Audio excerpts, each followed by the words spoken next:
GoForThe2.com. These are our Week 5 predictions. We gave you the analysis. We're going to get into the predictions in a couple of minutes. The Thursday night game, Stanford at Washington. That'll be up on our website with a written breakdown and a prediction of that game under the NCAA pick section under our new website, GoForThe2.com. Check it out, GoForThe2.com. Stanford at Washington will be up on Thursday. Friday night's game, BYU and Hawaii. We'll have a written breakdown of that game and a prediction as well Friday morning on our website, so check it out. Let's get right into it. The game of the week in the SEC, Tennessee and Georgia.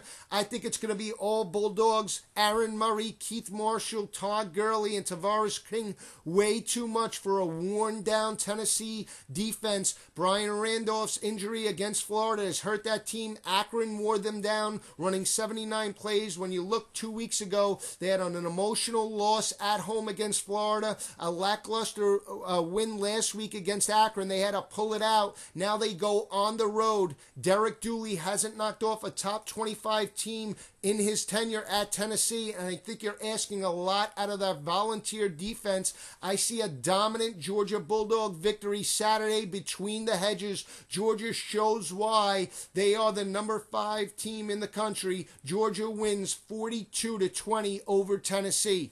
Wisconsin traveling to Nebraska. Tough matchup. Wisconsin blew Nebraska out last year, but they're two totally different teams. Difference this year is the running game has not gotten going between Monty Ball and James White. They're ranked 88th in the country. A very uncharacteristic offensive line for Wisconsin. Quarterbacks are getting hit after they throw. They're getting sacked. Teams are getting pressure on the quarterbacks for Wisconsin. Both Joel Stave and Danny O'Brien have been knocked around to date. We expect that Nebraska uses multiple looks. I'm calling for a dominant Nebraska victory. You're asking a lot for Joel Stave to go on the road under the lights in Lincoln. Monty Ball does come back. He's nicked up. James White is there. But the way the offensive line is playing for Wisconsin doesn't look good for the Badgers heading into this game. Taylor Martinez has a great running back tandem between Rex Burkhead and Amir Abdullah. Kenny Bell allows defenses to spread out and take the pressure off of Martinez, which then, in fact, opens up the running game. Bo Pelini will have a good game plan in place. To date, this is the toughest defense that Wisconsin has played so far. You could say Oregon State. In our opinion, in my opinion, Nebraska is a tougher defense, especially at home in Memorial Stadium, prime time, under the lights. You're asking a lot out of that offense for Wisconsin and the defense for Wisconsin to slow down Taylor Martinez and company. I'm calling for a 38-17 Nebraska victory at home in Lincoln. Ohio State traveling to Michigan State to take on the Spartans. 3:30 ABC. Brent Musburger will be there. Kirk Herbstreit will be there. It's going to be an electric atmosphere. Both teams a little bit one-dimensional. Ohio State 4-0. Michigan State 3-1. When you look at Ohio State, Braxton Miller, they've relied on him both running and passing. He's having a great year passing the football. He's having a decent year running the football. He does lead the Buckeyes. When you look at Michigan State, they rely so much on Le'Veon Bell, and Andrew Maxwell hasn't progressed like head coach Mark D'Antonio would have liked coming into this game. Ohio State has owned Michigan State over the last 7 years. They're 6-1. I think the difference in this game, when you look at it and break it down, Ohio State does have some issues on the running defensive run support. They do have some issues. They've given up a chunk of yards, and that's going to spell trouble for Michigan State.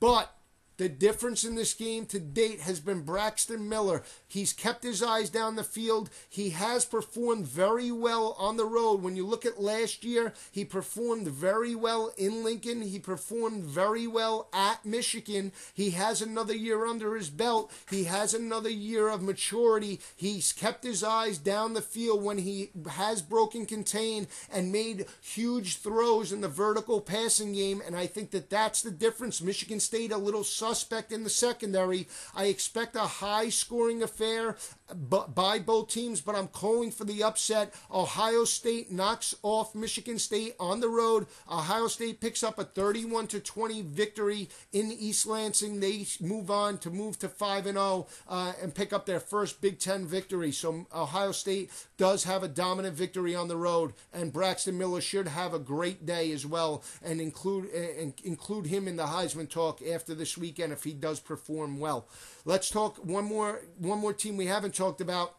North Carolina State going to Miami to take on the Hurricanes. Last week, the Hurricanes were up 19-0 at Atlanta against Georgia Tech. They let that lead surrender. They were down by like 20 points in that game. They had to battle back and score the last 23 points in that game to pick up the victory in overtime in Georgia Tech. That's a great effort by Al Golden and his team. They deserve to win that ball game. However, now they come back home. It's an early start. They take on a very solid NC State team led by quarterback Mike Glennon, and that secondary led by David Amerson is going to test Stephen Morris and that offense with Duke Johnson and Mike James. The thing that concerns me for the Hurricanes, they expended a lot of energy last week. They did pick up the victory. Denzel Perryman was out. He's still out heading into this game. They are banged up, Miami, and have a